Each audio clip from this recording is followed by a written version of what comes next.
Hello and welcome to Biology from Basics. In this lecture, we will understand cell from basics. ठीक है? Have you ever wondered that what is our body made up of? आपने कभी सोचा है कि हमारी body किस चीज़ से बनी हुई है? ऑल्दो हमारी बॉडी में मसल्स हैं, बोन्स हैं और भी बहुत सारे ऑर्गन्स हैं, बहुत सारी चीज़ें जिनसे हमारी बॉडी मिलकर बनी है। लेकिन ये सारी चीज़ें किस किस चीज़ से मिलकर बनी है? तो ये सारी जो चीज़ें हैं, मसल्स हैं, बोन्स हैं, ऑर्गन्स हैं, टिश्यूज हैं, ये सब जो मिलकर बने हैं एक बहुत ही टाइनी लिविंग यूनिट से बने हुए हैं, जिसको हम सेल कहते हैं।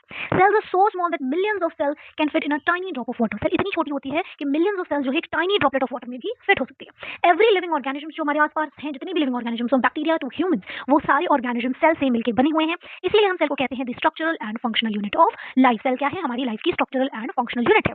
Cells are also known as the building block of life. Cells को हम सब बचपन से पढ़ते आ रहे हैं कि cell is the building block of life. Cell क्या है? एक बिल्डिंग ब्लॉक ऑफ लाइफ है। जिस तरीके से एक ब्रिक बहुत इंपॉर्टेंट होती है घर बनाने के लिए, ईंट से ईंट जोड़कर हम एक पूरा घर बनाते हैं, ठीक उसी तरीके से सेल्स आपस में जुड़ के टिश्यूज बनाती हैं, टिश्यूज आपस में जुड़ के ऑर्गन्स बनाते हैं एंड इसी तरीके से कंबाइन होकर के कॉम्प्लेक्स ऑर्गेनिज्म फॉर्म होता है।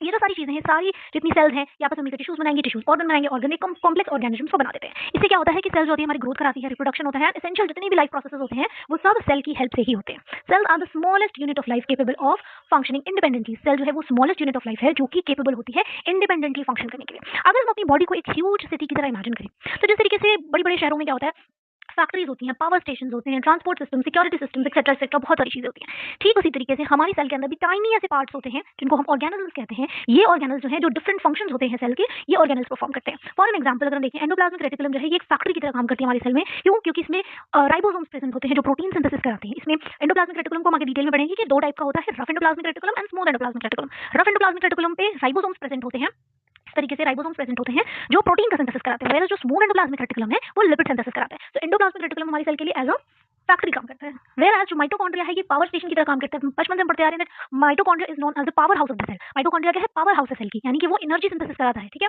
नेक्स्ट है plasma membrane acts as a security system. जो प्लाज्मा मेम्ब्रेन है सेल कह रहा हूं, ये सिक्योरिटी सिस्टम की तरह एक्ट करती है। कैसे एक्ट करती है? Because plasma membrane selectively permeable होती है, ये entry and exit of the material को अलाउ करती है।